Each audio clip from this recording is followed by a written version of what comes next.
You know how prior to the 4th of July, we all get these announcements about making sure our pets are secure because of the fireworks. A few weeks ago, I traveled back to Ukraine, where the war is still going on 4.5 years later.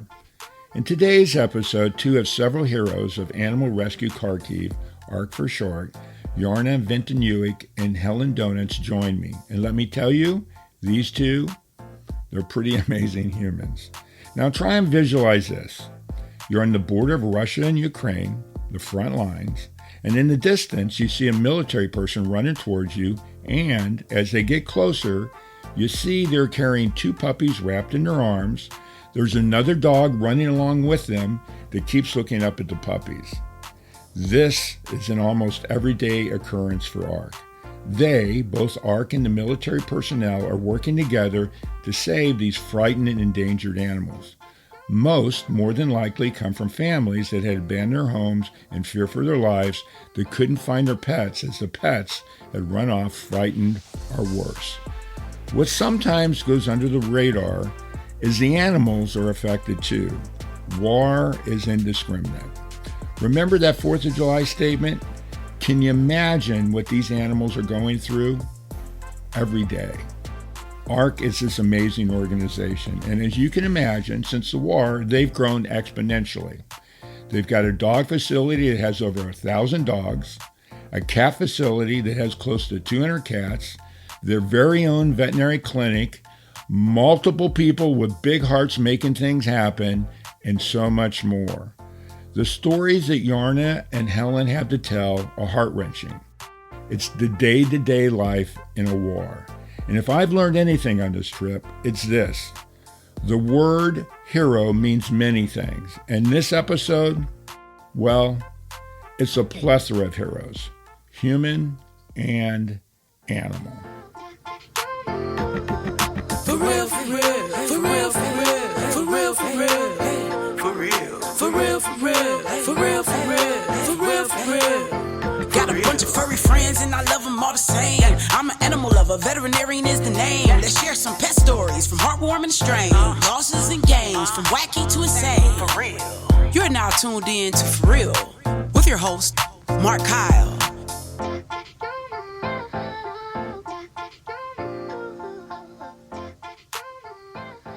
Hey everybody, and welcome back to the For Real podcast. Today, get this, I went back to Ukraine. I'm with my new best friend, and we are in Kharkiv, Ukraine, and I'm with Yaryna. I forgot how to pronounce it already. Tell me.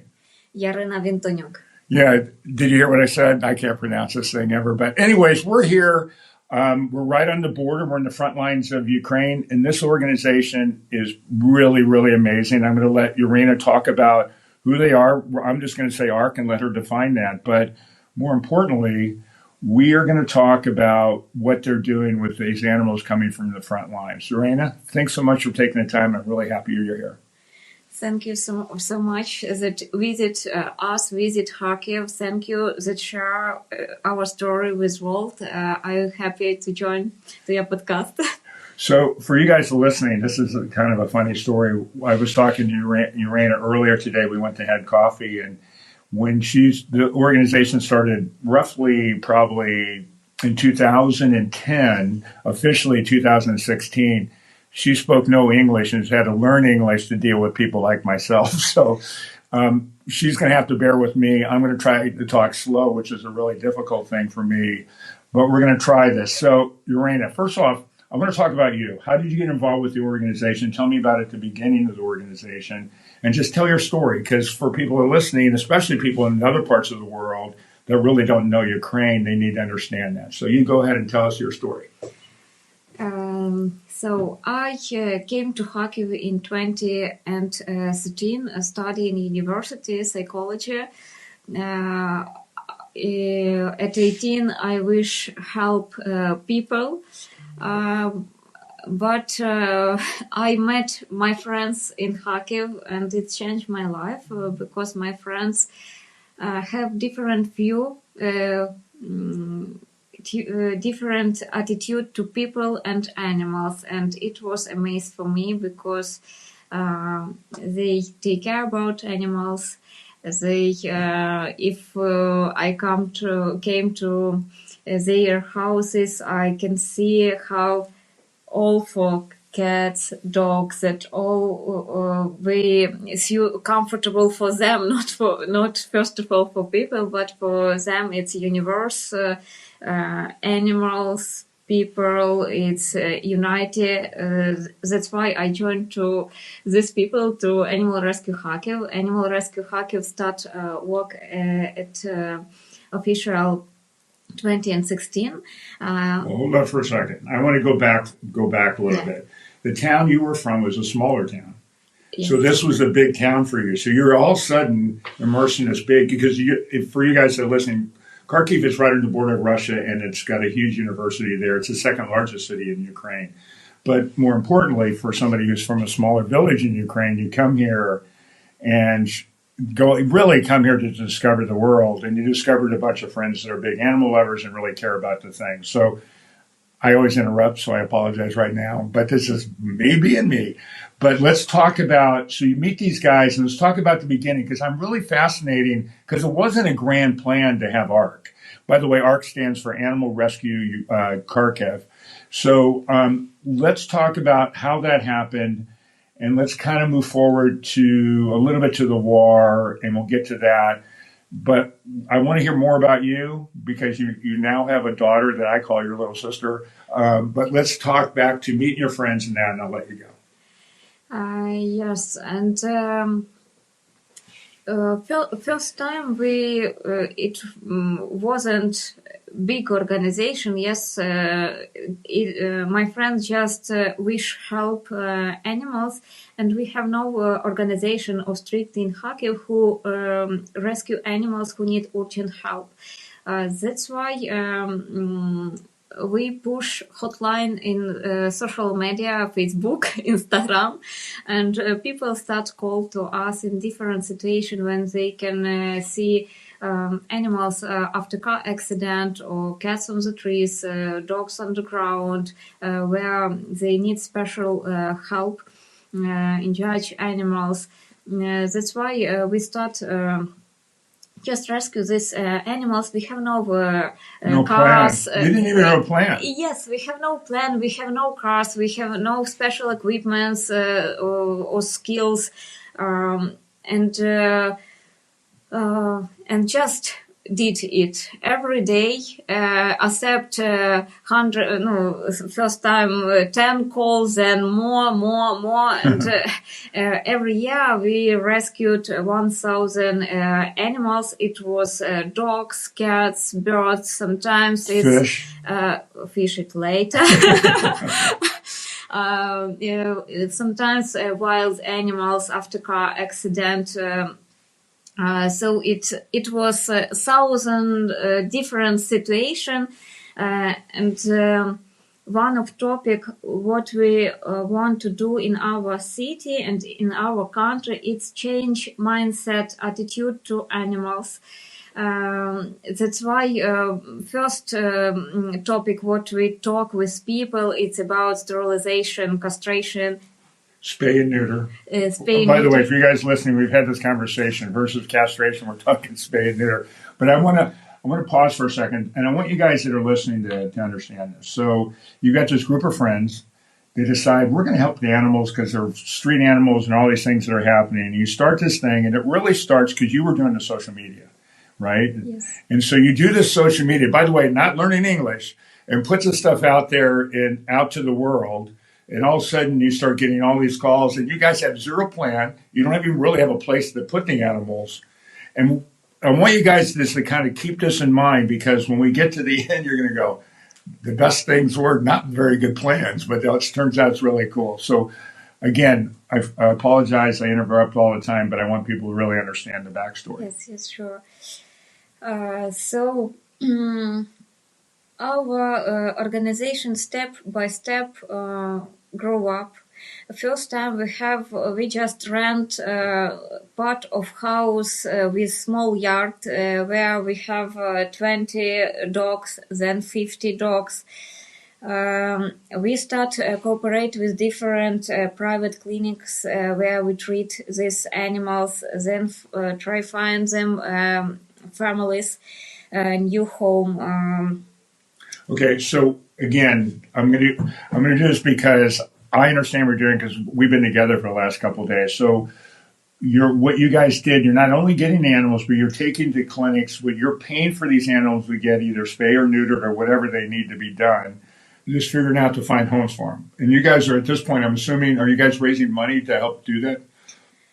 Yes, we just ask help people in social media who can donate and support this idea. All social media. Social media. We may not like it, but sometimes it's good. No, my opinion, it's really very great tool in our world today. Sure. When people can unite, grateful this tool, can connect, can understand each other. You can live in another country but rescue someone, for example, close to front lines. So for me, it's really amazing. And in our work last 15 years, it's show how it's helped. Yeah. Oh, absolutely. I mean, the thing is that there's bad sides of social media, but they're really good sides. Matter of fact, I wouldn't have found out about you guys unless it was for social media as well. So that's part of it as we go on. So you guys are doing social media.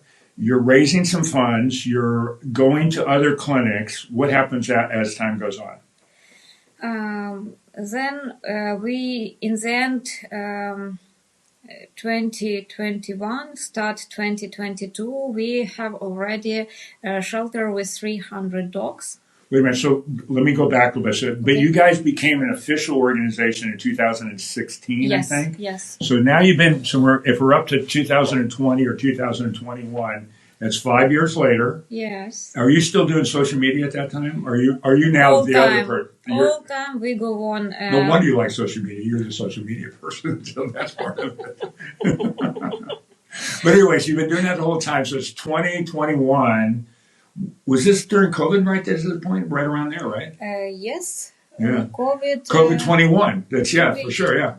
Yes. So, in the end, 2021, we had shelter in one part of Kharkiv in forest with 300 dogs, 80 cats. Oh, wait a minute. You told me a story before you went to the forest. You were in town and all the dogs are barking. So I want you guys to imagine this. You got this group that's just started with friends. They become an organization and you've got all these dogs barking in your neighborhood. And trust me, when we get later on today, we're going to go to the locations they have. When you see how you just hear in the background of this thing, that's just a portion of it. So anyways, you guys are there and you have to find something in the forest because it's a little bit more quiet. Yes. We were really happy because we had first time, we have no neighborhoods. It was forest and we can for a walk with dogs. We built this shelter by our hands. It was really great time for us, 2 years before the full escalation. So in 2022, all change in the world, in our world. Now, guys, I want you to understand 2022 is a very important date here, especially February. February of 2022. 13th, is it? February something. 24. Oh, February 24. And that's, for you guys listening, because I've had the opportunity to kind of meet everybody and know that. That's the beginning of the Ukrainian war. So let's go there. On this time, you guys are in the forest. Yes, we have. It was winter. Yeah, we have animals. We have hotline. On the night, 24 February, I was on the train to Kiev because I have business in. Kiev, meet with my friends, and some friends from our team go with me to Kiev. My daughter stay with my friend Tanya. Here in Kharkiv. Again, we're on the border of Russia right now and back then as well. And in the morning at 4 a.m., my friend called to me and let me know that the war is stopped because they hear explosion. Yeah, so I'm gonna put this for people who are listening. First of all, you're on your way to Kyiv.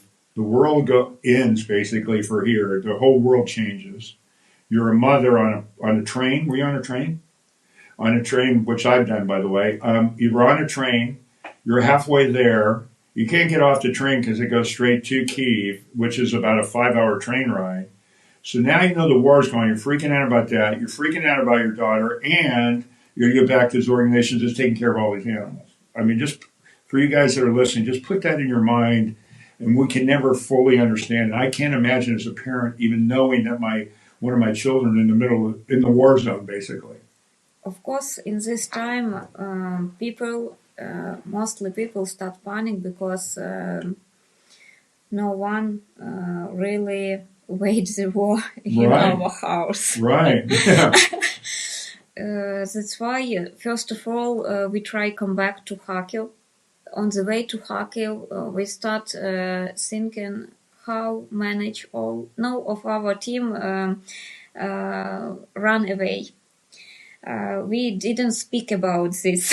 Wait a minute. So some of your team said, "Oh, I need to get out of the country," because I hate to interrupt, but I'm just adding things that I just know because this is my third time during the war. Is a lot of people evacuated the country, and a lot of them went to Poland and other places of the world, but a big majority were in Poland because it's the easiest one to get to. So you've lost part of the team. And you're going to get your daughter, and you got this stuff. This is crazy. So, I'm sorry, go on. And on the way to Kharkiv, we start thinking how be effective on this time. We go on work what we need. We understand that we need rescue animals, but reality changed, and we didn't know how it will be, how we should manage all of this. So we should have night on Poltava before we come to. You what? Say that again. We need stay in Poltava for one night before a town. Yeah. Okay. It's 2 hours before Kharkiv. Okay. We stay in my friends, and we realize that. In Kharkiv, gas station stop have food don't have gas or anything. Yeah. All people try run away. Well, so also to run on the gas, so they're taking all the gas. Do you remember? Obviously, you were calling to check on your daughter. Were the phone lines all still working at that point? Because I know at some point didn't they turn off all the GPS and everything for a bit, right? Because that was before. Because Elon. Because Starlink wasn't up at that time. And didn't he donate it to the country or something like that, I think? Not that you need to know, but I'm thinking that's what happened. So I don't know how even internet was not that good at that point, right? We had internet. We have connection. Okay. I remember because we have connection with people because people start call to us every minute to our hotline. We start not only one hotline this time. It looks like 10 hotlines because people know us, knew us before, and start calls that ask help. Old people who knew us but have no anyone. Ask help with medicine because shops closed. So they were calling for medicine too, not just for animals. You basically became an emergency center. Of course.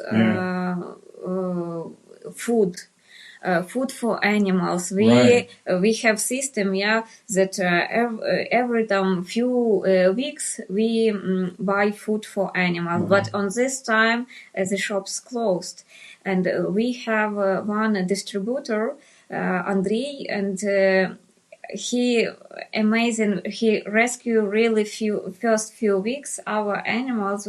Grateful him. We have food because he risked own his life. Yeah. And went to the shop that bring for us food for our animals.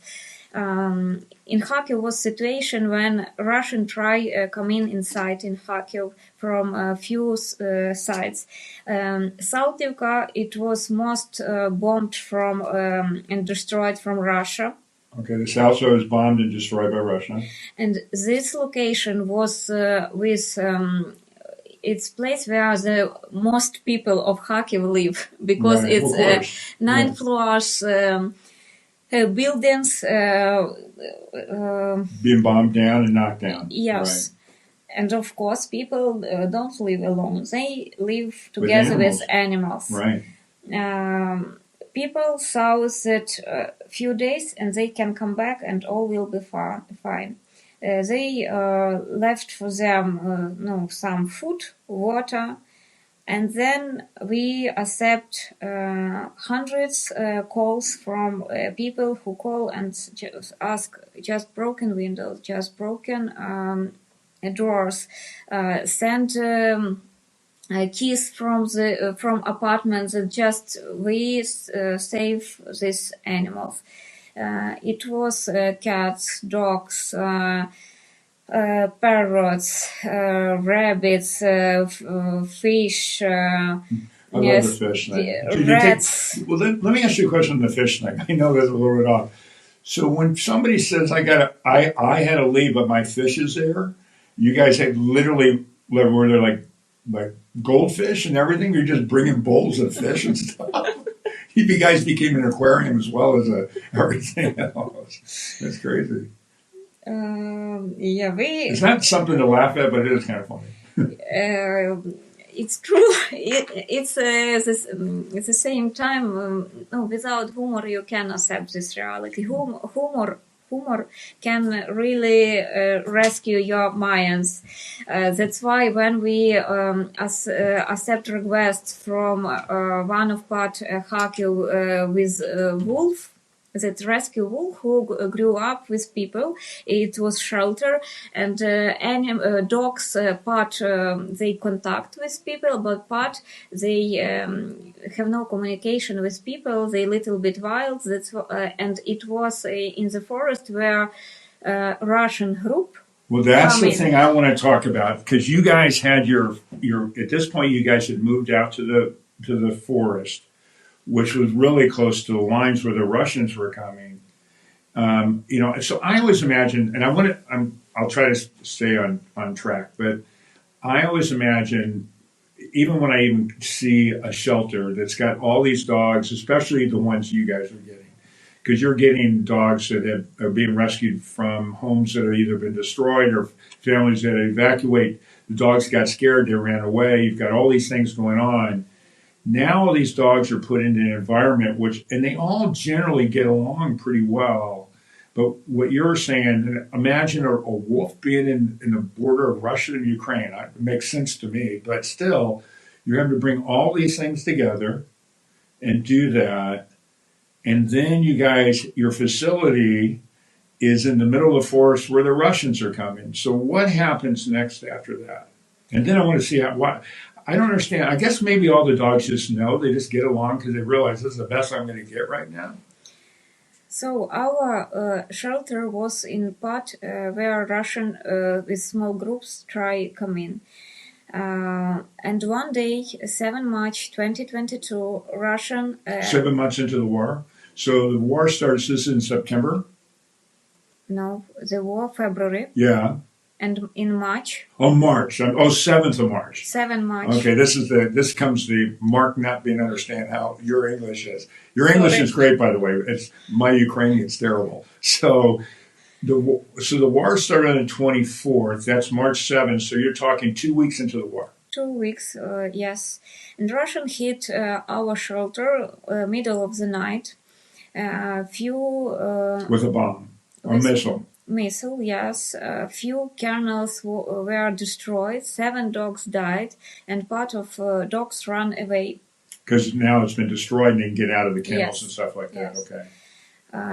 The dogs who ran away, they come back. But our soldiers in this time, Ukrainian, gave us advice that we leave this area until 7 days. You have 7 days to leave the area. Yes, Okay. yes, that save lives, these animals. So our help was social media and people from other countries who help us in this moment, because we didn't know what to do. 300 dogs, Wait a minute. 80 Wait a minute. cats. Hold on a second. Social media, you mean your job? the thing that you do. So so you were saving everybody with your social media. Anyways, I'm sorry. I just had to. So your job was you reach out to the world basically with social media. Yeah, we just how we worked in this moment when hundreds people called to us, and Russian in this moment destroyed Kharkiv. We just give these signals all to our hotline. We share in Facebook, Instagram, and people from different streets of Kharkiv. Some people run away, but some stay and try help in any way. And they went and rescued dog, for example, who on the live close to this place. The shepherd dog for a walk he lost and disorientation. Please help. And man went and rescued this dog. It was amazing time because 100 request and 100 help, and it's unite in one moment. So if now it's a little bit difficult explain that war go on, yeah, that every day someone died, every day someone needs evacuate. So in this moment when beginning the war, people by heart want to help. Right. And it was 100 effective moment. Really grateful grateful unity. We rescued a lot of lives. Well, from my experience, and I'm an outsider looking in. I've been able to open the window a little bit and look in just because I've been here, and I think the world has found that. I think what's interesting about the Ukrainian people, from my personal view, and I'm sure that some of the world thinks that, is that when the war started, I think everybody thought the war was going to last for if 2 weeks. And the Ukrainians should have been so strong, which is I'm proud to get to know everybody. But when you talk about a community coming together and being so strong, it really defines what the Ukrainian people are. And the fact that there were 100 dogs missing, 100 dogs found, and the neighborhoods are going, we're going to do what we can to do everything. We're going to maintain whatever we can. It's something to be very proud of. Yes, it's very really powerful. No, and it's in small details. Sometimes it's the little things. You don't need. No, in my childhood, I dreamed that do something great in life. I read the books about the war, and you inspiring the people who does something great, that rescue some lives, something good. And when I have seen this moment, how these people react. The Kharkiv before, we heard by hotlines different situation when people, please take this dog. He come to my place. Crazy, yeah. These cats. Please pick up them. In this moment, all change, and people really, it impressed me a lot, because you see in one moment different realities. It's real surrealism. The dogs who for a walk and lie down on the water because they tired and they lost parents on these days. Train station, when people can't leave this area because evacuation train all full, and people wait a few days to get on a train. Yes, and animals first day you can take animals, but then They wouldn't let people take animals on yes, and they just live on the train station. Well, it's funny is, and we talked about this the other day, but one of the things that it comes up every now and then on the podcast, but the reality is that okay, first off, the humans are going through all of this stuff, and you're going through devastation, heartbreak, loss of family, and all that. The animals are going through the same thing, and oftentimes we forget about that. If it's our animals, one thing, but it's all the other animals, including the wild animals. So what happens is that in the U.S. we have a thing called the 4th of July. It's our Independence Day, and there's fireworks and that, and there's all kinds of warnings all the time about all these loud noises.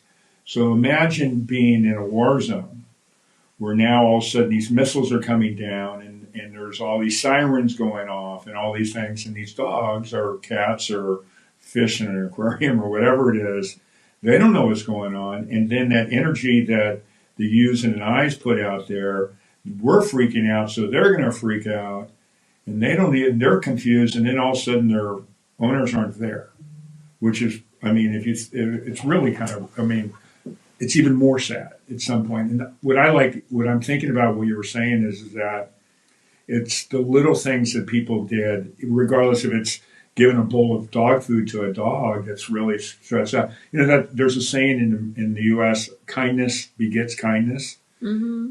And I'm sure that there's so many animals that are now at the rescue that they know that kindness is there, which is really cool. Anyways, I try to tell myself not to talk so much all the time, but I always have to have things. Anyways, back to the thing. So now you've got all these animals. The Ukrainians have told you, the soldiers have told you got 7 days. So what do you guys do then? So we ask help in people, and then first the breaking the chains. United Kingdom organization came to Kharkiv and help part of these animals evacuate from Kharkiv. It was amazing for us that someone come and to the war. And this is the beginning. And these were British. Yes. Then we have seen how they did it and try and then go on just transport these animals to Lviv, evacuate, connect with different organizations who throughout the world, or just in Ukraine? In Ukraine and abroad. Okay. Well, tell me that there was a story you told me about, and I think it's the same thing. It's that when they were telling you guys were grabbing crates and the soldiers were watching you grab the crates and run. Is that the same place that when you had to grab the crates and the soldiers were looking at you like you're crazy and said, okay, we'll help you? Tell me that. Just tell that story a little bit. Yes. When Saltivka was bombed, this area in one time close to civilian because it was so dangerous. Right. That's why only Ukrainian soldiers stay there that protect. But we had a lot of requests. Yes. And it was looks strange for soldiers because they run in with weapons and we run in with boxes and they full of cats. Full of cats, and they just look, oh my God, you're crazy, what are you doing here? Well, do you know the term knucklehead? Knucklehead is kind of a funny word when you tell people like they're a weirdo. So that I'm imagining I'm this Ukrainian soldier carrying my whatever AK-47 or whatever I'm carrying, and I see a bunch of knuckleheads running around with boxes of cats and dogs going, what are you doing? This is a war zone. It's not funny, but I get humor out of it. Stupid stuff. But anyways. So you guys do this and they're running, so they help you. Yes, the guys help us. Different organizations come to the border of Ukraine and accept most of our animals abroad. Mm-hmm. In different towns in Ukraine, also people suggest help and they accept from us animals which we rescued before the war. So in March 2022, we stay without animals, 0 animals. It was strange feeling because we never... Because you found places, you found homes for all. All of a sudden, where do they all go? Yes. Yeah. But then all this time we accept requests from people from other regions, for example, Luhansk region, Donbass region, where the first Russian come, Kharkiv region, they call to us and ask help evacuate animals. And start this moment, we have reorganization our working. We go on did the same what we does before, but condition change for us forever. Well, not just for you, for the world, and also Ukraine. Yes. Everything changed, and the animals. So we manage the team who rescue animals in war zone. And start this moment, start working our evacuation from war zone, from frontline, dangerous zone. Wait a minute, hold on a second. I want to kind of get this clearer. So at this point, you guys have no animals, and now you're looking, okay, we got to change what we're doing because there's going to be all these other animals, I'm assuming. That's kind of what happened at that point? You know... or did you even make a plan, or did it just happen? No, for your understanding, it was chaotic. It was hectic. It was, yes, because in the same time, different situation happened in one time. Everything's moving fast. Right? Imagine you still in Kharkiv. The same time, people ask help from Saltivka area. Then from signal from Luhansk, Donbass area. The same time, Russian hit your shelter, and it was in one time different situation. It's not today. It was a moving target all the time. You had to change all the time. You had to adapt. Yes, that's why we need be faster. Right. Find faster decision. We rescue animals. Okay, we need faster find solution how transport, find vans, vans. Who will go to Lviv? Who will go to Donbass region? Who stay in Kharkiv where we can accept animals because we stay without shelter.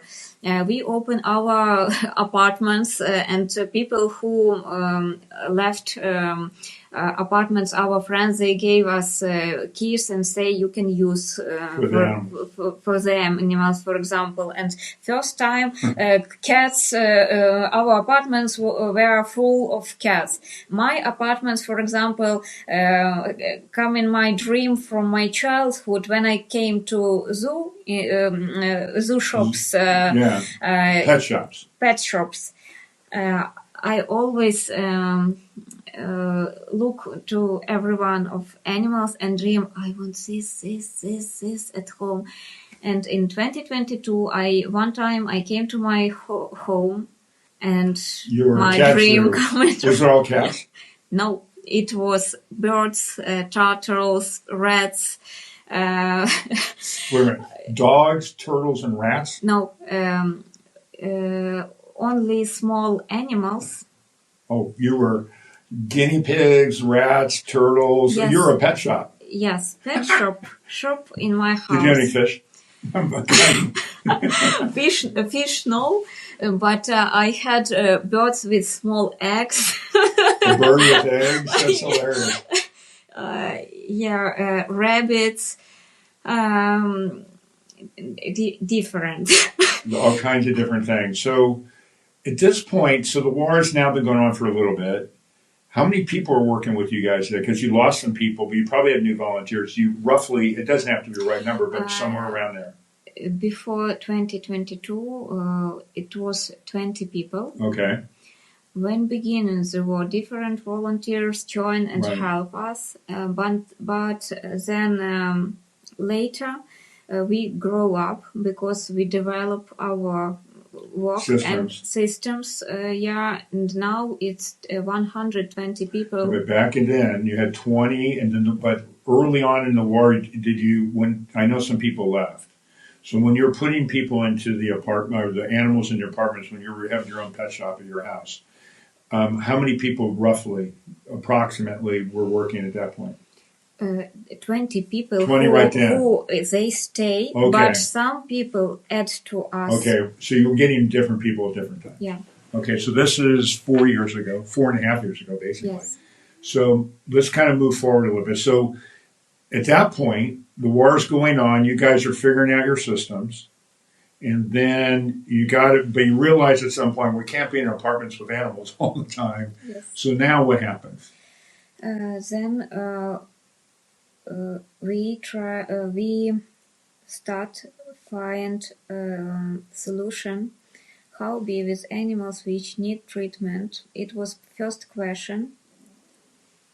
First question was how we should treat the animals. It was problem in 2022 because mostly vet clinic left Kharkiv. We cooperate only with one clinic, but they veterinary clinic. Veterinary clinic, but they can't accept all of our animals. Right.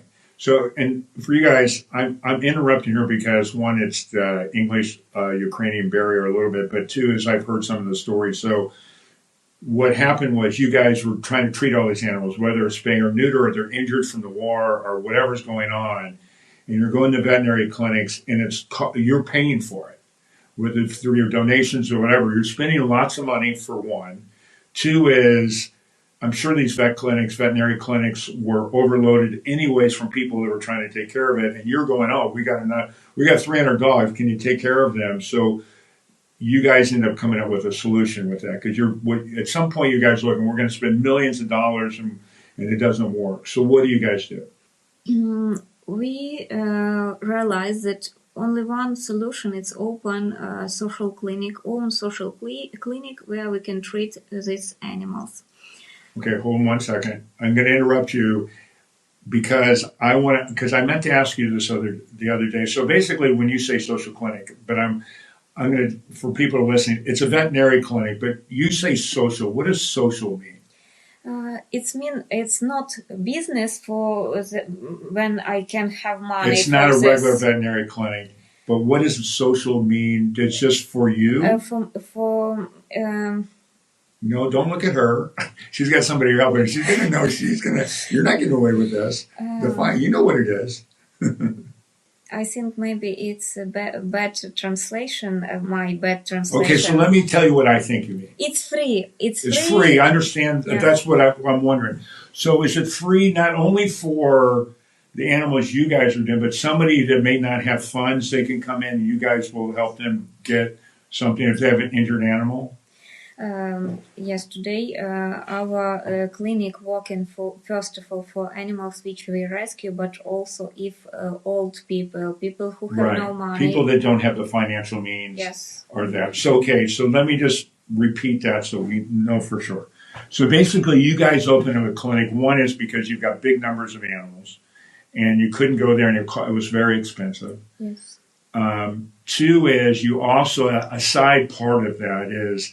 You also want to provide to people that need it but don't have the economic means, or maybe the older people just don't have the physical means to be able to get to a clinic. So you guys are helping them that way. And so that's where the social, we in the U.S. we have similar things that are either very expensive or donated for people like that. So social clinic, I just wanted to define it because I thought about it the other day. I'm not really sure what you mean by social. You guys go out and hang out there, you guys, and be social. Okay, so you guys decide to do that, and you now have done that. That's one of the locations you have now. Yes, grateful PETA Deutschland. They are our partner. We open this clinic because they trust us and support. Who is this again? PETA. PETA. Oh, PETA. PETA, Deutschland. So the German PETA. German PETA, yes, they first time help us found organization shelter in EU, but then we met and explained our problem with treatment, and grateful them we did this point. Keep talking. I just don't want you to get answers for her. So for you guys listening, she keeps looking to get answers from somebody. I'm not letting her do that. I'm making her answer her own thing.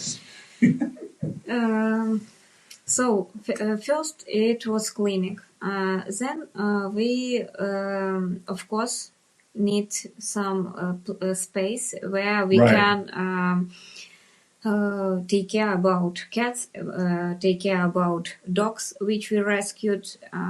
One question real quick. So when you guys do the social clinic, you now have a facility. So you're renting a building that's like a veterinary clinic, a social clinic.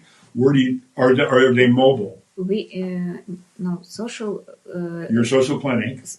We bought the room. You built a room. We bought the room. Bought a room. We bought the room, did repair, and in August 2022, the clinic started working. Wow, you did fast. Of course, we have no time. That's why. Now she thinks she's the boss all the time.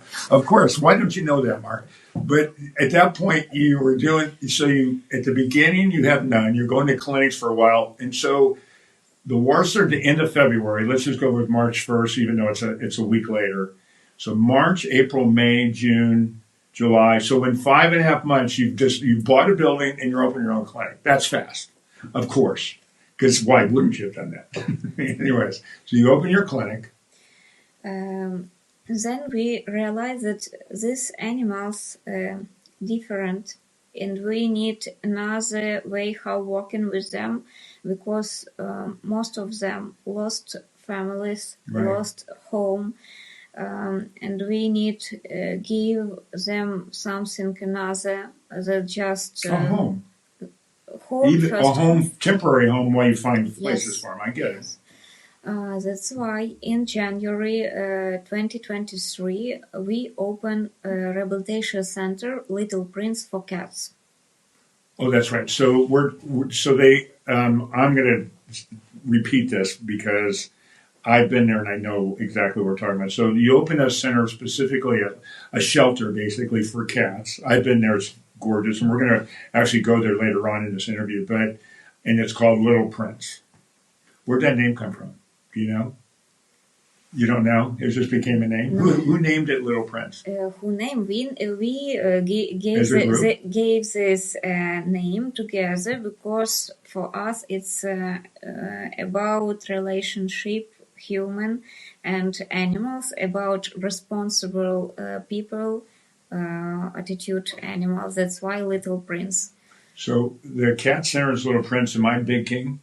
No, anyways, go on. So you open Little Prince. So so it's still growing. So now you have a separate center for the cats. Now, at that point, are the dogs still living in apartments and things like that, or did you have a place there? No, then we rent a place on Hippodrome. A hippodrome, which were for horses and stuff like that. Yes, hippodrome in Kharkiv mostly stay without horses because the owner evacuate them, and we rent this place for dogs. Right. So there's this big round hippodrome where dogs are all running around. So that must have been interesting. Yes. Do you have videos of that? I'd love to see that. Actually. Yes. I want to see that. we have, but it was not the best solution for animals, sure. For dogs. It was temporary solution, and all of time we start think what we need create for these dogs. Right. By the way, I like the word create. Versus this, it's not a solution; it's a creation, which is a better word. So you're looking what you want to create, what the creation's going to be, and then what was the creation, the solution for your creation? There. We found only 1 year ago, the land, huge land close to Kharkiv, the road Kharkiv-Kiev, it was old farm which not used last 20 years. Yeah, so it's an abandoned farm 20 years ago, and there's a big piece of property.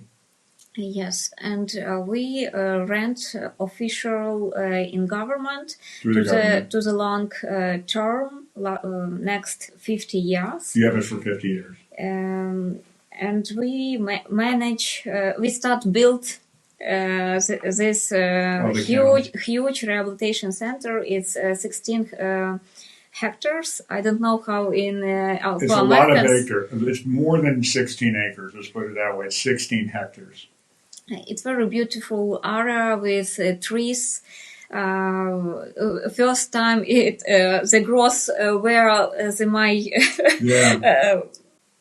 By the way, you're doing a great job. Don't worry about your English and Ukrainian. Say it in Ukrainian, and we'll figure it out later. Okay. Go ahead. What was it in Ukrainian? Трава була мого зросту. Yeah, that's exactly what I was thinking. Anyway, so you've got these dogs now. They've gone to this huge farm. By the way, it was a cow farm, but I've been there, and we're going to go out there later on this interview. But it's this huge wooded area that was abandoned 20 years ago with these brick buildings, these gorgeous brick buildings, and you guys have built all these different kennels and pens for them out there. But anyway, so what we're going to do, I think we're at the point now. Well, yeah, actually, do a couple more questions, and then we're going to head out and go do those. So, when you went out there, at this point, this was a year ago. Yes. And I know you mentioned earlier when I interrupted you, which is I do for everybody, so that's just part of the game. At that point, you guys have roughly 120 people too. Yes. Okay, so I want to kind of just reiterate for people that are listening. You got this group of friends that, I don't know, I'm 5 to 10 friends. I'm going, we're going to go save animals. This is in 2010, roughly. And now we're up to 2026. And during that time, you guys start doing stuff. People are calling you for all kinds of different things. COVID comes. Then the war comes. And you went from a bunch of friends, and now you've got one of the biggest organizations around that's taking care of all these different animals, and it's 2026. So in 15, 16 years, you went from some friends to 120 people working. And we're going to get into this when we get to the other places, working with organizations all over the world that are helping you find homes for these animals and all that kind of stuff, right? Right. And now we rescue 7,000 animals per year. So now you're rescuing 7,000 animals a year. And how many homes, do you know what the number is roughly? How many animals have gone to homes? Do you know? Every month, around 100, 150 adoptions. Yes. Right. But we need more. Because today, for understanding who listen us, we take care about 1,200 dogs, 300 cats, and we our work. It's not evacuation only one time per month. Every week, 3 times, our rescuers go to frontline that rescue animals. That's why we need work faster. That's why for us very important find new families, new home. It's our goal. Right. So we're going to cut this off here in a second. I just want to talk about a couple of things. So what you guys are doing, not only getting animals from different people, just from people, old people or whatever, but a big portion of the animals you get are from the front line. So I'm trying to put a visual picture here. So you have people that go to the front lines and they're getting animals. Oftentimes soldiers are bringing them there, that animals that get caught in the conflict, because the front line, while it's all along the border, it's a moving target. Target's a horrible word, but it's basically a moving target. So constantly, wherever the front line is, there's a new conflict going on, and there's other animals that are getting there. So every day, you're getting animals somewhere from they're getting caught up in between the Russians and the Ukrainians there, and that's what's happening now. And obviously, you can't turn them down. So not only do you need to find homes for all these animals, and I know you guys do a lot with a variety of different things, but you also need funding too. And I'm going to keep pushing the funding. So you guys are listening, and and we're going to go to all the different facilities. But I just want to reiterate that when you go to the description in the podcast, there's going to be information where you can go and do that. So let's do this for everybody that's listening.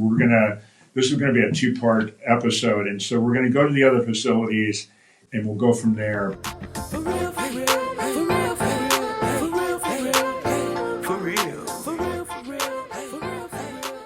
And we'll be right back.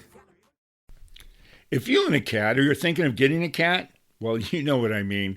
Cats are really cool. And my cat, Lily, well, she's beyond cool. And the more I talk to people, the more I'm finding out that there's a cat movement going on out there. These days, everybody seems to be a cat person. If you know, you know. But that litter box, have you heard of the whisker litter robot? I promise you, it's a game changer. It automatically cycles after every use, so you're not having to scoop. So no more of that stinky smell. Plus, their cool whisker app, it actually gives you real-time notifications to let you know what is really going on. It's a royal treatment for both you and your cat.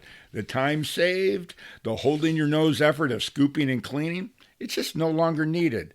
Let me tell you, the future, it's feline. I'm just saying. But learn more about whisker litter robot models and starter kits today and take an additional $50 off bundles with code FORREAL. That's an additional $50 off bundles with code FORREAL at whisker.com/forreal. As a pet lover, did you know your pet can benefit from the incredible healing power of stem cell therapy? Prep Therapy offers a groundbreaking solution taken right from your pet's own blood. Say goodbye to joint pain, arthritis, kidney and liver conditions, and more. They'll experience faster recovery, increased vitality, and extended quality of life without the need for surgery or harmful drugs. Put the wag back in their tail and discover Prep Therapy today at prepvet.com. Save 10% with promo code FurRealPodcast, covered by most pet insurance. Hey everybody, we're back with the For Real Podcast. We're on site right now. Again, we're on the front lines in Ukraine, but we're at the ARK Peace Sanctuary, which is with a dog park that they have. There's over 1,000 dogs here. And I'm talking right now with Helen Donets. Helen, welcome to the show. Hi, hello. Well, I'm really glad to have you here. So Helen works with all the adoption, but we're going to talk a little bit about her, how she got started with the organization and what you're doing to adopt dogs. So tell me, Helen, how did you get started with these guys and when did you start? How long ago was that? Do you mean Animal Rescue Ukraine? Yeah. Yes. More than 12 years ago, it was first experience with animals. Right. I loved animals from my childhood, but yes, as Yaryna told, I found new friends and they fell in love with animals. It was more than only pick up animals from the street and take care. It was more impressive, something like that. And I started to work at Hotline. On the hotline, yeah. We received a lot of, at this time, we received a lot of calls about something like abandoned cats or kittens in packets or in boxes, closed in boxes. So it was my first experience, and then during few years, my working at Hotline, big war started, and from the beginning of the war, all my life was changed, and also my work was changed. Right. So as we're walking, I'm just looking to see how big it is. I know when we were talking to earlier, we were talking about how big it is. Can you say again how big this facility is? How big it is? Our shelter, yes, Yeah, right here. our peace sanctuary. So now now all animals which we have there, all dogs. It's not street dogs. It's animals. These dogs had in their previous life had owners.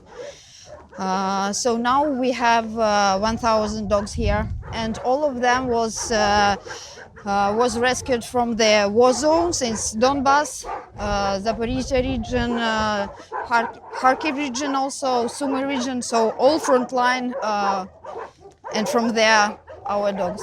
So how much land is here? It's big. 17 hectares. 17 hectares, which I don't know what that means in acres, but it's big, because I'm telling you, I can't believe how big it is. And if you guys are listening, I'm sure you can hear all the dogs in the background, and it's actually kind of quiet right now. So anyway, so you got started with these guys, initially with the hotline. What happened next? Next war, so we had... No, you were doing hotlines. So how did you end up getting with the adoption part of it? My work with adoption began from the beginning of the war. At the beginning of the war, Yes, so 2022. Yes, it's 2022. We, at first days, we really don't know. We did not know what will be later. Few days and will Russian occupied Kharkiv or no? So we tried to do a lot for evacuation as much as possible, and then step by step, and until these days, it's my main job. So when you talk about adoption, how much of it? What's the percentage that is in Ukraine, and what's the percentage that's outside of Ukraine? At this time, we adopt more animals abroad. Abroad, Yes. And are there any countries that do more than others? Maybe. So now we have good connection, good communication, and long relationships with France, with Poland, with German, also Lithuania, and Estonia. Sometimes Switzerland, North countries also. Sometimes Finland also. Yeah. So I'd asked you this, I think it was yesterday, about how, because obviously I'm American. Early on, were you shipping some to America, but it's not a very big thing. So can you kind of give me an idea numbers-wise? I know now it's really little. Was it more at the beginning of the war? Or? Yes, we do you mean transfer dogs to USA? Yes. Right. So we transferred 6 dogs to USA regarding organization from USA, but it's not so easy. It's very small. And is it? Why do you think that is? Is it regulation? It's a little bit of everything. But is it because it's really hard to do all the paperwork for it, or knowledge and the rules, or the rules of your there's country. a lot more rules? Yes. Very strict rules. Yes. We are looking for communication, of course. Still looking for adoption, for communication with this organization, also from USA. Right. So, if I'm an American and I'm listening to the episode now, and I'm going to talk about a lot more, but just because we're there and because my mind goes everywhere, if I wanted to, is it really difficult for me to get a dog from here? I mean, if I called you up and said, Helen, I will bring you. I will tell you. I will bring you a dog to Paris, for example. You can pick up from Paris. Is that kind of the solution? Is that if I'm from America, if the dog happens to be in Paris, it's just easier to get it there? Maybe easier from Frankfurt, for example. Yeah. So we can do it from Poland, Warsaw, or Kharkiv. Yeah, so basically, if I call you up and say, Helen, I saw a picture of a dog I really like, you're going to say, it's going to be really hard. We're really going to have to be creative to figure out how to get it there, because it's so difficult to get there in the U.S. No, I ask you, who are you? How old are you? How many kids you have? How many animals you have? So I'm going to tell you, my name is Mark Kyle. I'm 190 years old. And I have 17 children, 400 dogs, and all that. Sorry. Yeah. So that's a great thing to bring up. Let's talk about regardless of where you live, what's the process of you actually deciding if somebody can get a dog or not? If you from USA, No, from anywhere. from Europe, it's more easier. Europe is closer, and we work with Europe every week. So from our side, we prepare everything with the vets, with the official laboratory. We prepare Like it, health report. We do all documents which needed EU rules. Okay, so, but again, this is, I know because of language.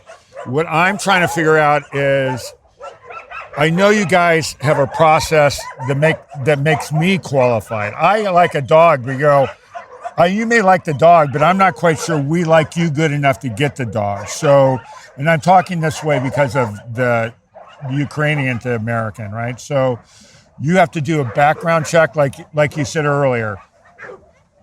Where do you live? What kind of house do you have? Yes. What are some of those things? We received from the beginning of the war. I asked our friend from Germany. She said she sent me the list with the questions. Which use German shelters and German organizations for adoption. We translated it and we use it. Of course, not all of these 150 questions, but yes.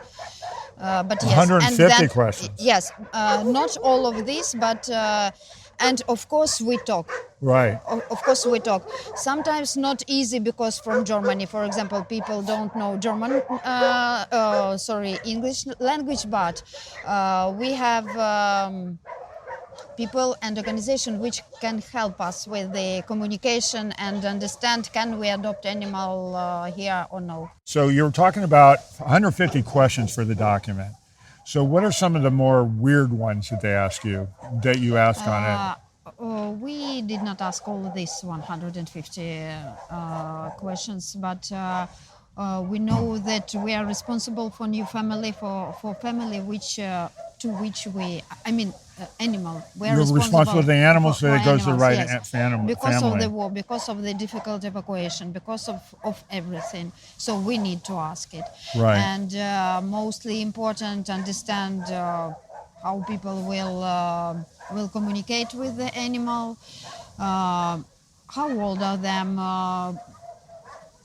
Maybe not all family agree with this dog, for example. Right. Sometimes maybe these people may be crazy, I don't know, something like that. They're related to me then, is what you're saying. Yes, maybe. So we need to check. We have step-by-step questions, and of course we ask to check new family, someone from abroad. Call them and, or for example, go to their home, first call, ask photos and videos. We also do it if it's new people. But we work now with the people, with shelters, with the organizations, with foster families, and with people who knows how to find good new families. Right. So it can be neighbors, A whole network. Or yes, it's like a radio. So they communicate with people, check everything, and text me.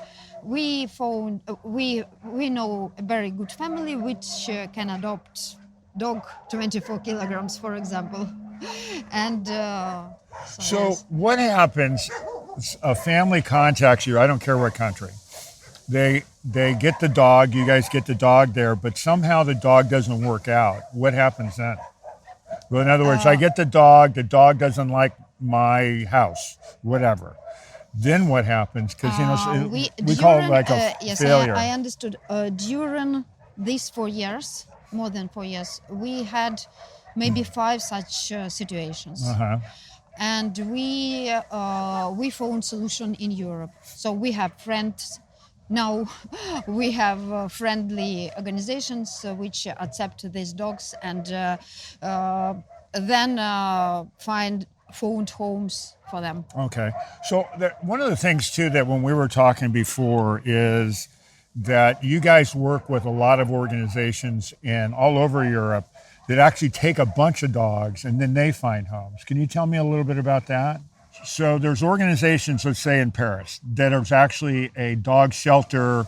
Sometimes you ship a bunch of dogs there and they find it. Can you talk a little bit about that? Regarding these organizations, they had not shelter. Right. They have not shelter, but they knows how to find very good families for dogs. So now, a few days ago, 22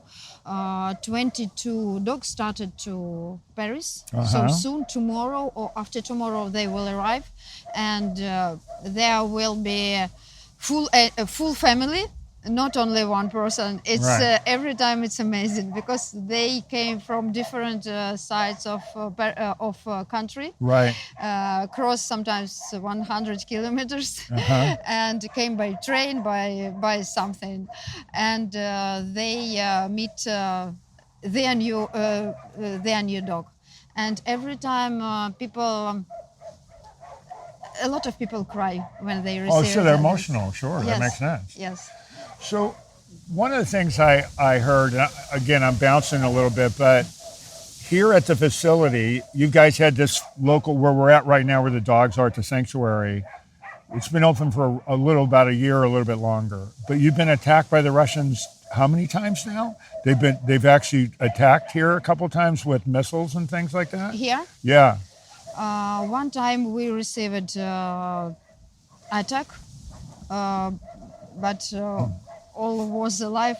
Since Yeah, the but nobody got everything- hurt. Yes, But yes. but there's been, because I know that there's a mail center here that gets attacked all the time, but they also have attacked here a couple times. At least that's what I was told. And I'm just curious about how that affected everything. Well, you're stuck. You're in a war. And, that's the thing. I'm just curious because I want people to understand about. I mean, it's still really dangerous where we are right here, and you guys are having. That's one of the Yes. another obstacle. Yes, and because of last shelling, last month, the part of Ukraine near Poland border Right. and everywhere. Right. And so, at this way, if we will think in, so there are no safe place, but we know that it can be. Well, it can be bombed anywhere, or shelling can be anywhere in the country, but you guys are right on the border, so you're also by one of the largest cities with a lot of government offices and that, and I know that that's a target. So you guys are even more apt to have more problems too, which is, it's hard enough just to deal with all the animals, but to have to deal with that too makes it more difficult. You're doing the best you can, but it adds one more thing that you have to do there, is really what we're talking about. Yeah, so you guys have doing a wonderful job, but on top of having to do a wonderful job, to make it even more wonderful is not only are you having to deal with dogs and weather, you're also having to deal with people shelling in the area, which it even makes it more difficult and probably more emotional too, I would think as well too. So let's talk about this. So what are some of the other difficulties you guys are dealing with right now, just trying to keep it organized and running it? What are some of on a daily deal? I know you're dealing with adoption, but you have dogs coming in all the time. What are some of the obstacles that, if I'm an outsider, I don't know, that you would never even think about? Yes, I think it's not difficult, but not challenge. Not difficult, but we need to do our best for them. Right, of course. Animals, yes. So first step, it's evacuation, and of course we need help. We need help for this. Everything, stuff for evacuation, gas, diesel, fuel. Right. It's cost. Yes. Right.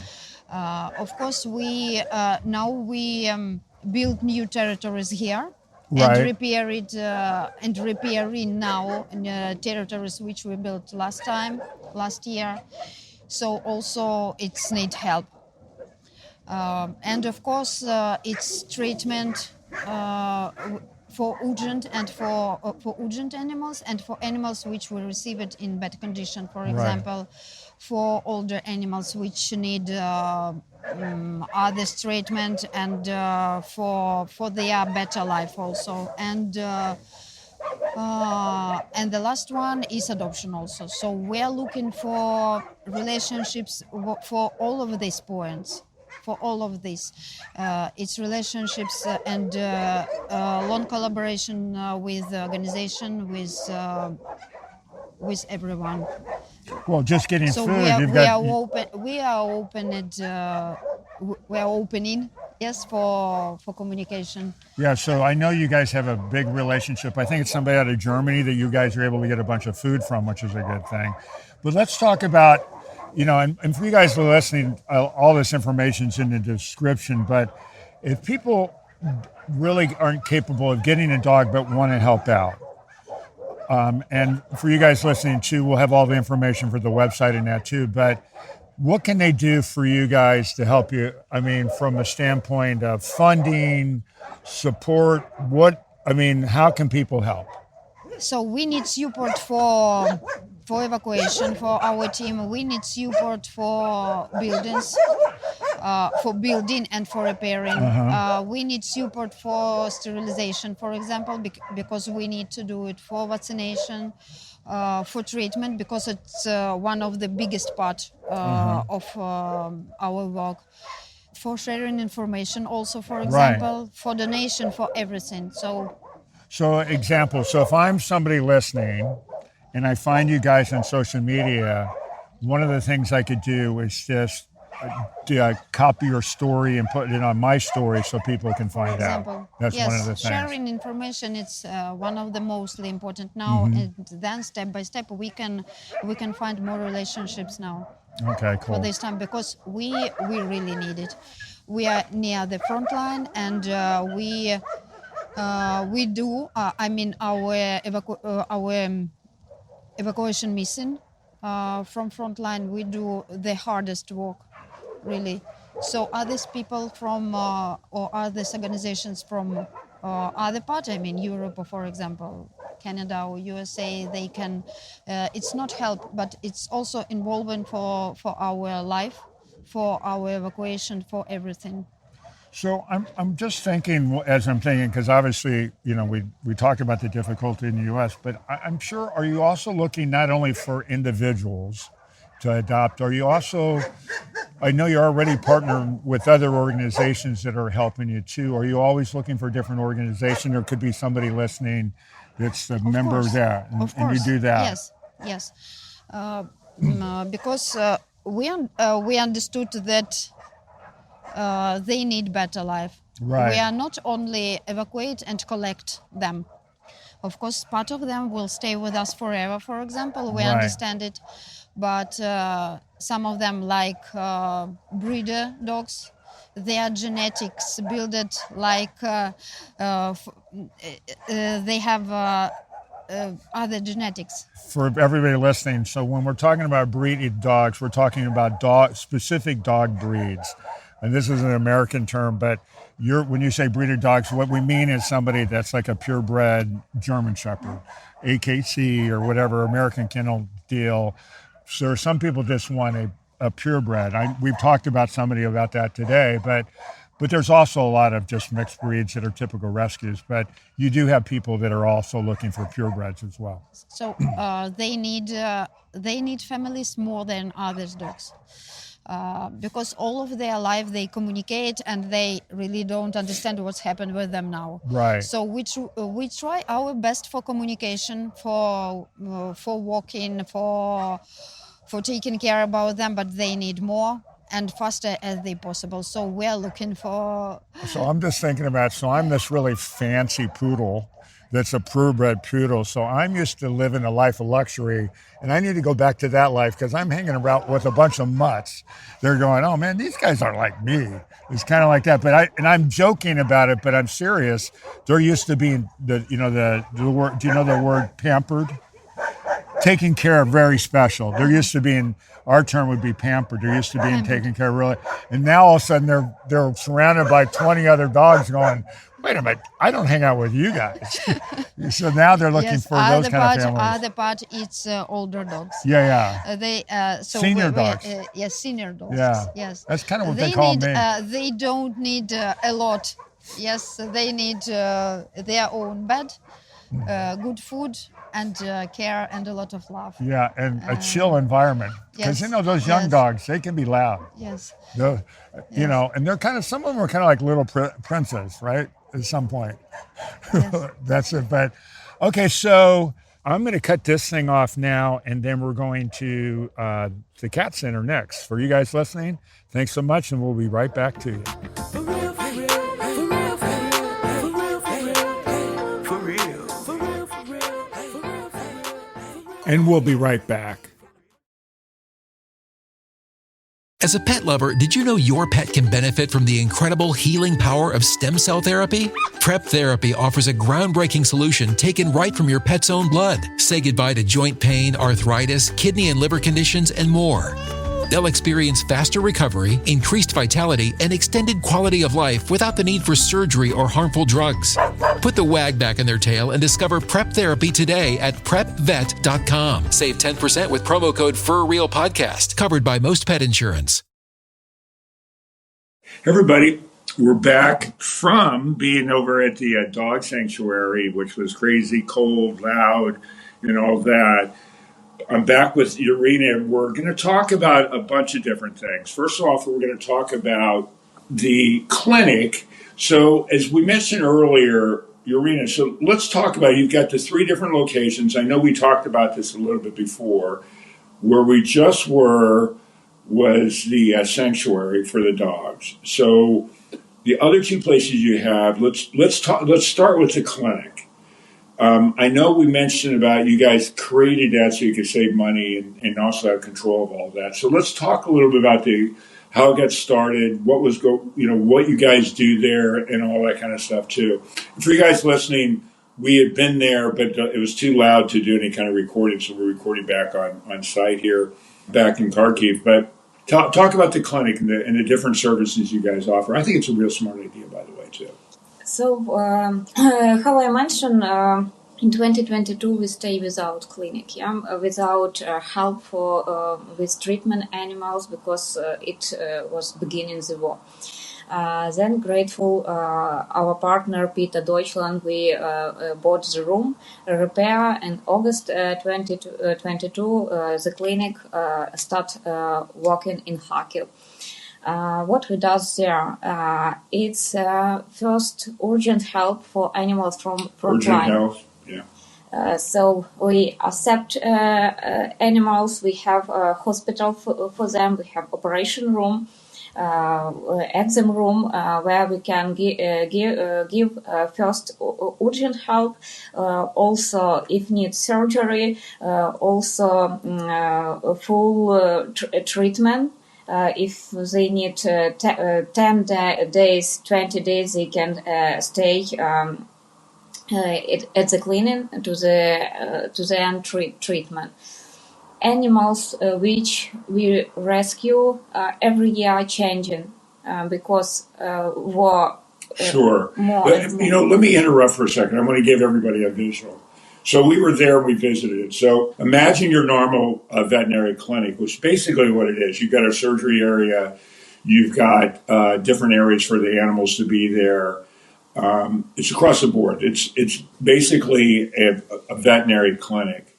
And so one of the things that I asked that I want to bring up, and I also saw, we have to think about, first off, these animals are from the front line. So oftentimes they're injured. So when you think, well, why do they need surgery? Well, that's one reason.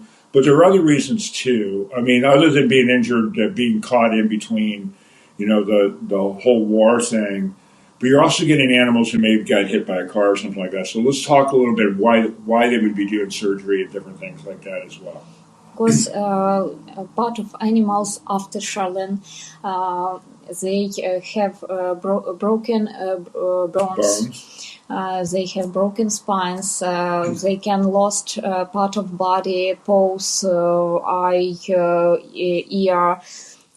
Different situations. They can have open wounds, deeply wounds.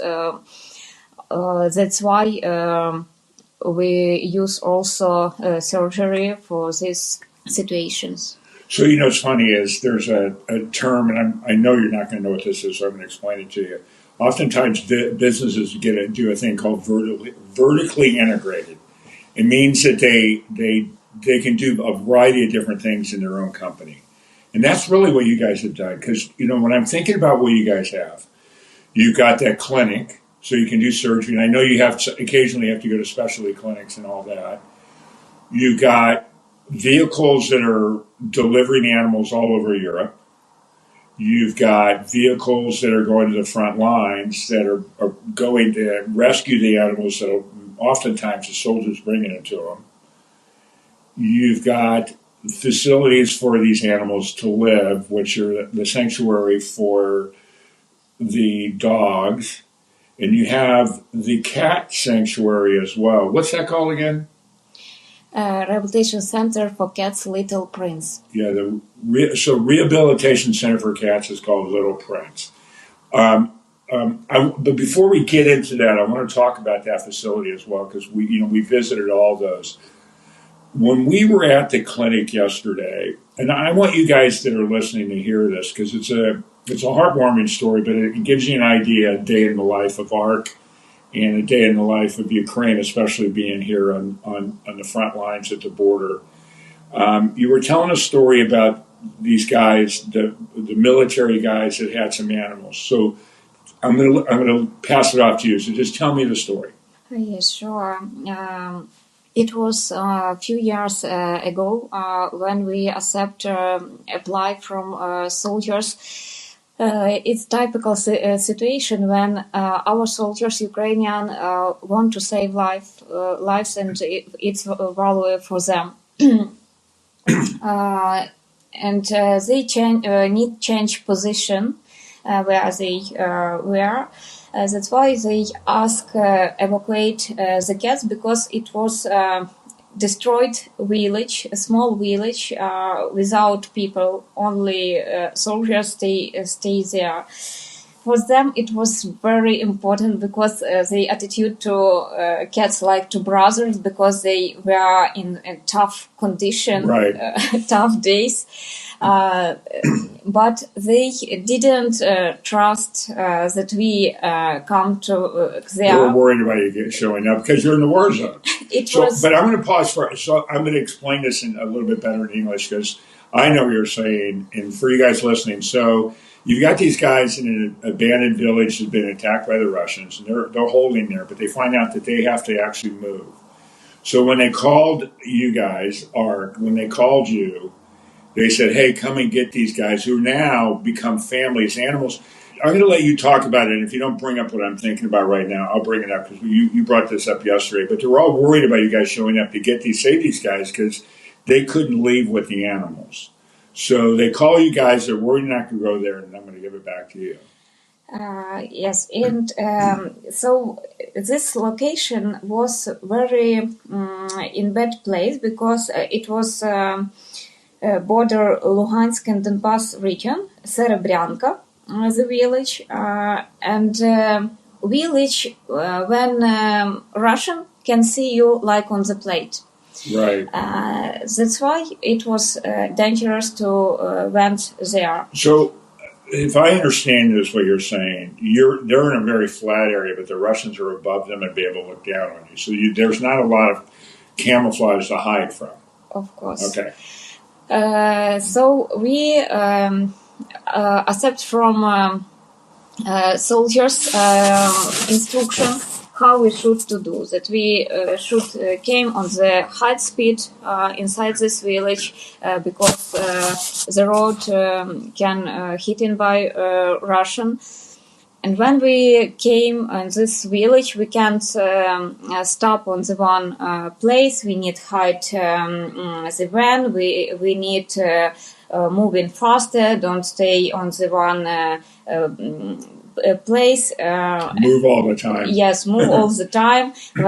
Of course, they have no connection there in this village. And when we came, it looks like mess because all around. Like you're on the moon. Yes, all gray around. It was spring. and no one we can see.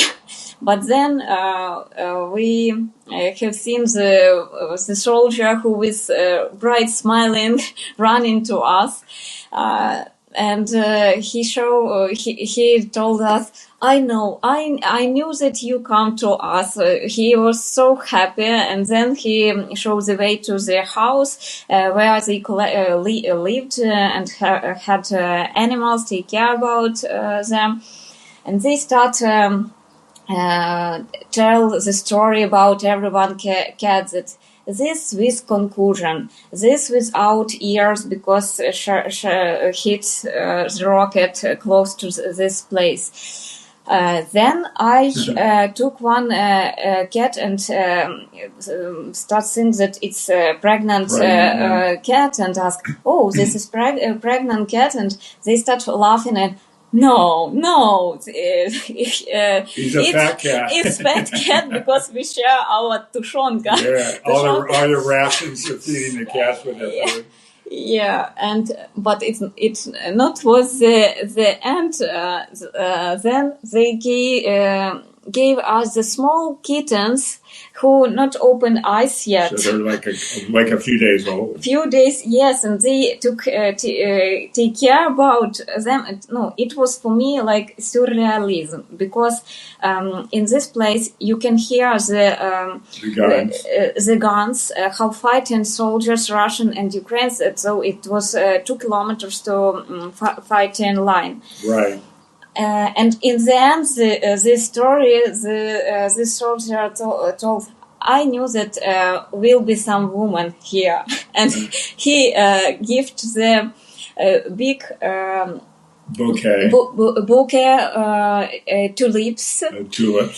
tulips to us, and because he was grateful that we came and rescued these animals, and for me it was unreal how he did it, because shelling every time, and he found the tulips, and it's amazing when you see they are in hell, real.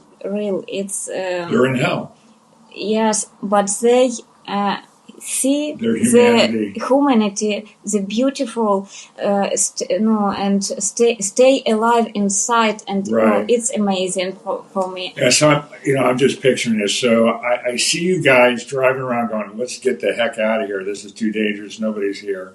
Some guy comes running up. Is he carrying a cat? Was he carrying the cat? He was carrying the cats. And then what's even crazier, he explains everything, gives you the baby cats, and then gives you a big bouquet of flowers. That's pretty cool. It's really cool. So, the reason why I want to bring this up is that, I can see it. I'm not living in here, and I still don't really have an idea of what it's like. But for you guys every day, when you're seeing, and then when you see these soldiers, it's got to be so I don't know, impacting is a good word, intense, heavy. I can think about a bunch of different words. But anyways, we're going to be talking forever. We could talk for days about this. Let's talk about, since we were talking about little baby cats, let's talk about your cat rehabilitation center. What's it called again? Little Prince. The Little Prince. Okay, good. I'm not going to ask you what the name means, but just, I'm kind of curious, but you don't have to tell me. Anyways, so Little Prince, we went there as well. And it's this amazing facility. I'm going to give you guys a visual, and I'm going to let Yaryna tell you the story. But the manager that runs that is a big wood worker, and she's made all these amazing, if you look on social media, I'll have pictures of it, but all these amazing wood, almost like sculptures for all the cats that run around. And they're everywhere, too. There's how many cats are there now? 188. 188. And the room 280 square meters. How many? 280 square meters. The room, 280 square meters. Okay, cool. So that's 3 times basically. We have meters a little over a yard, so that's 3 times that. So basically 900 square feet. Okay, so talk to me a little about that. What are they doing there? Little Prince, it's place where cats after frontline, after all this situation, they can feel safety. Our goal is that they feel like at home, that they can healing after all. That's why we made different, a lot of places in every Cubby room. holes. Yes, that everyone cat can have own space, and if the cat don't want connect with us now, they can hide. Right. That's why we organization this place this way, and also we have separate rooms for cats with different problems. For example, for cats who have problem with stomach and need gastrointestinal food, or for cats who have no immune system. So we sort them, and without people, it's not good help for them. That's why we start invite soldiers, kids to this rehabilitation center. We unite, because we think that middle of the war, animals and people the same need help. That's why they can help each other, because for cats important attention, for people also important rehabilitation.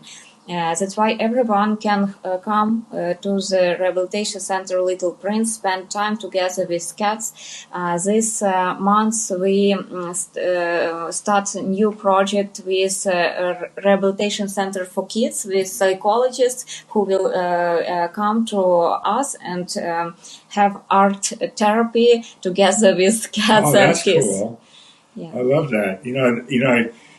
I'm still amazed that you guys have been around a little over 15 years since the very beginning, but I still go back to, you guys started with a bunch of friends with no plans, and now you've got all these people working there and, doing rehabilitation with kids and doing art with kids and cats and all that, which is really cool.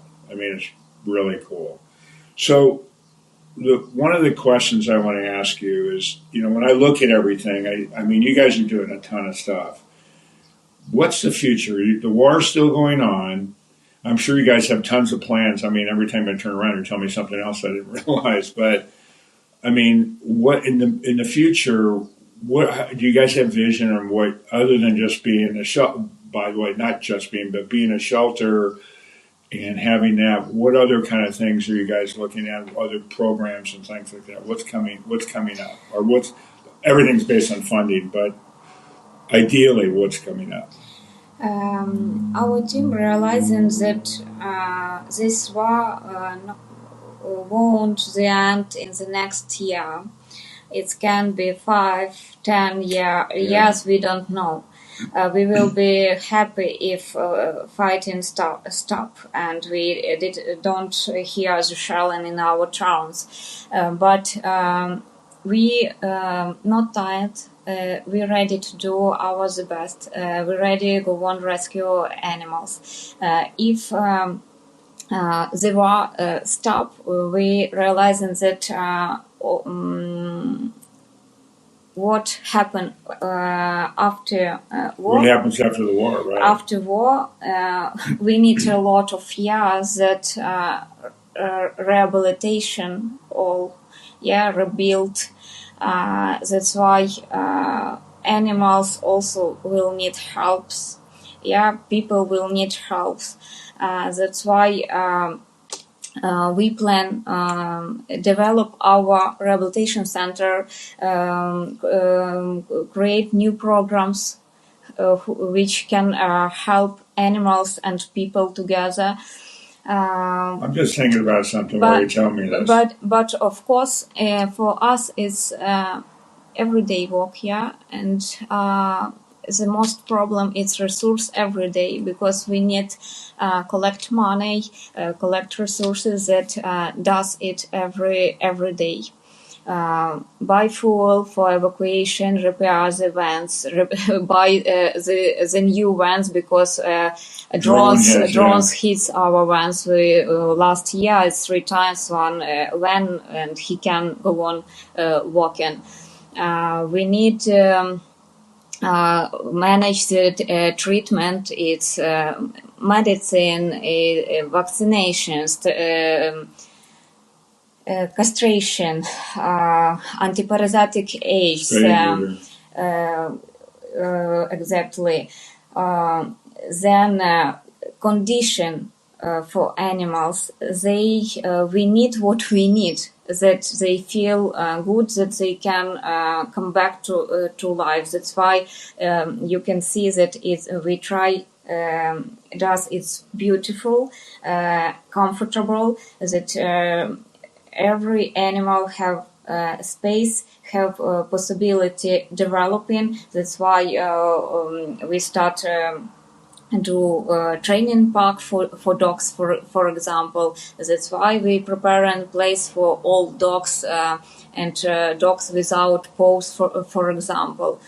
Our view that we're not tired, we're ready, and we have vision how to do, how it's managed, and we would love invite who want to collaborate with us. Different ways. You can live in USA, in Germany, in France, and together rescue, together treat these animals. Of course, we need money. Of course, we need different stuffs. If you can share information about our organization, we will appreciate, because the amounts animals which need rescue, it's huge.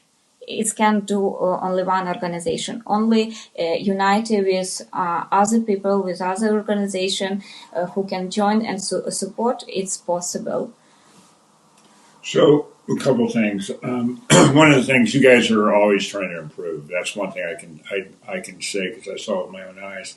You know, for somebody who saw that at the dog sanctuary, you guys had wood floors for a lot of the animals, and you guys had a really bad winter this past winter. And because of the damage, because of the winter, you now are putting in stone pavers in these big kennels that they have for the animals. And so, in my little time of being there, I've seen stuff. It's a beehive of activity. One thing that as you're talking about that, I'm thinking about the war ending. One of the reasons why you're getting so many animals right now is because of the war zone, and all these animals having to be abandoned, or they're scared and they've run away.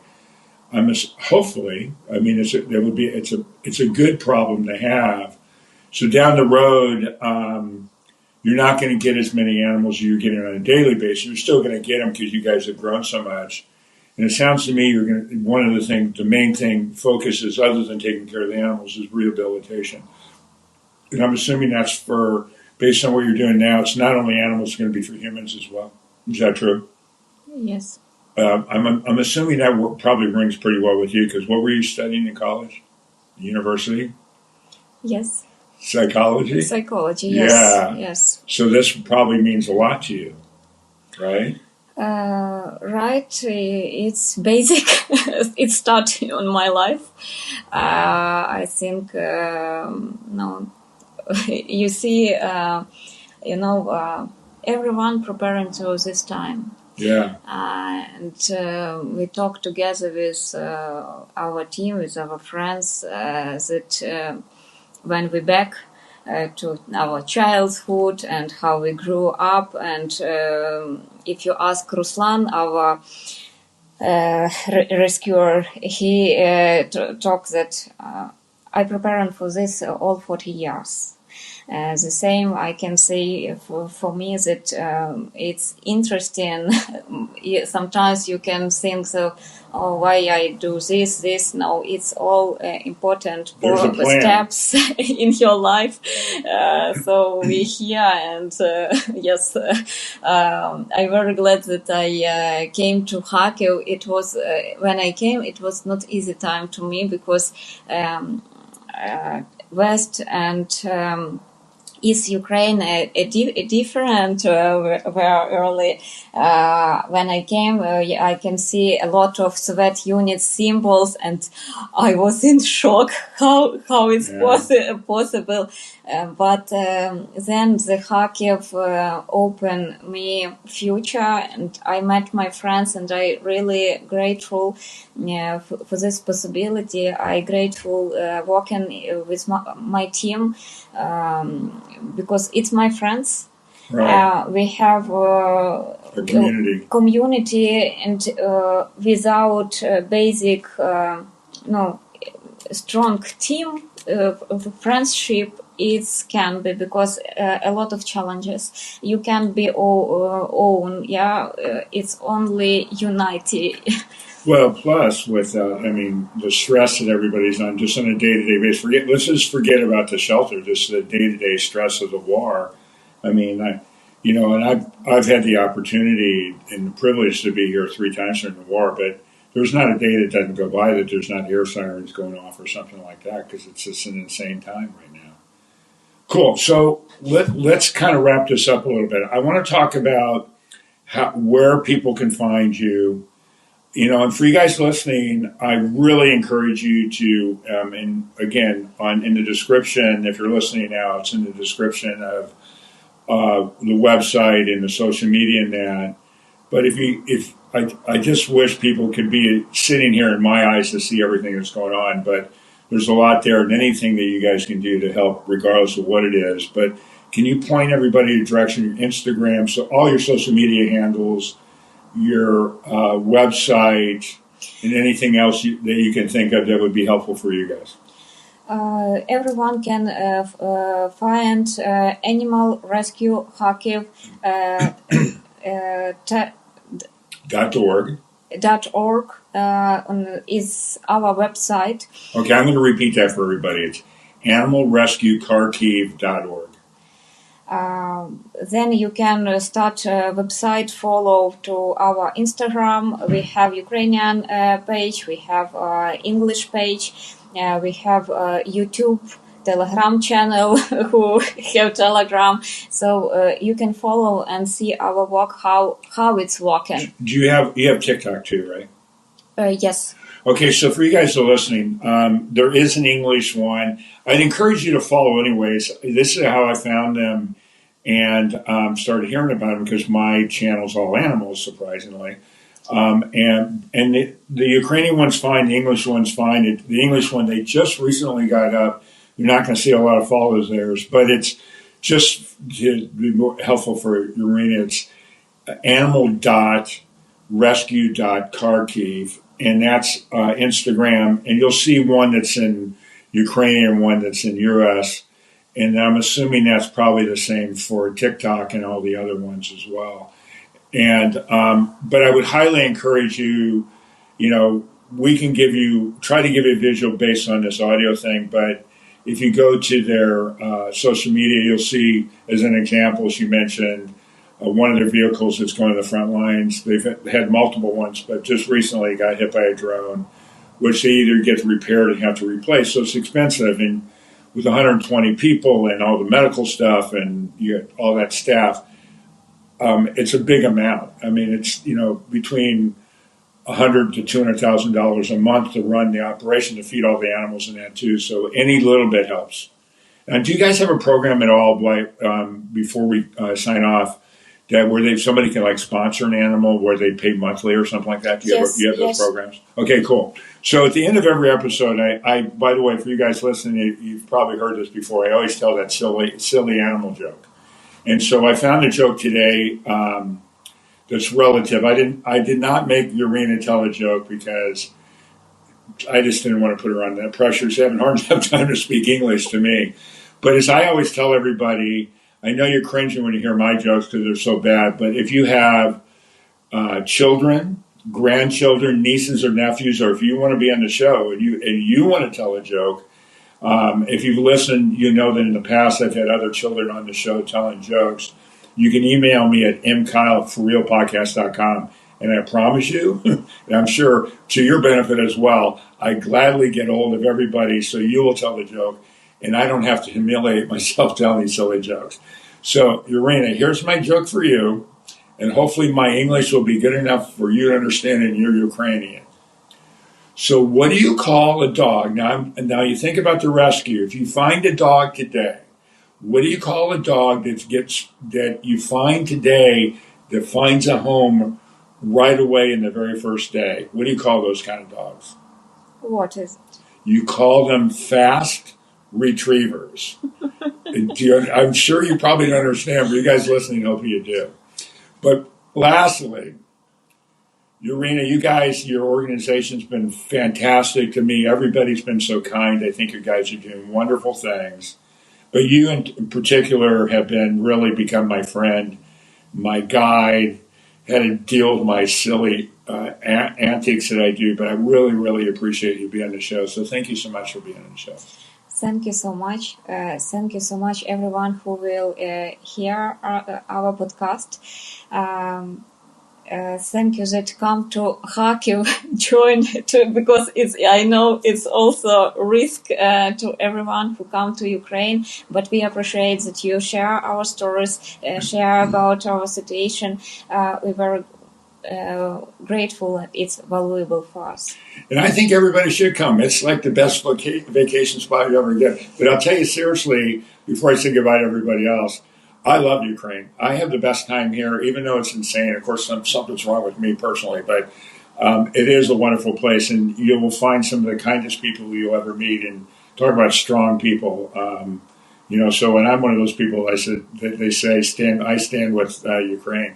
But anyways, to everybody that's out there, be kind to animals. That's kind of the key to the thing. And I also know for you guys that are kind to animals, you're also treat dealers. And, I'm using that term a lot now, but it's really true.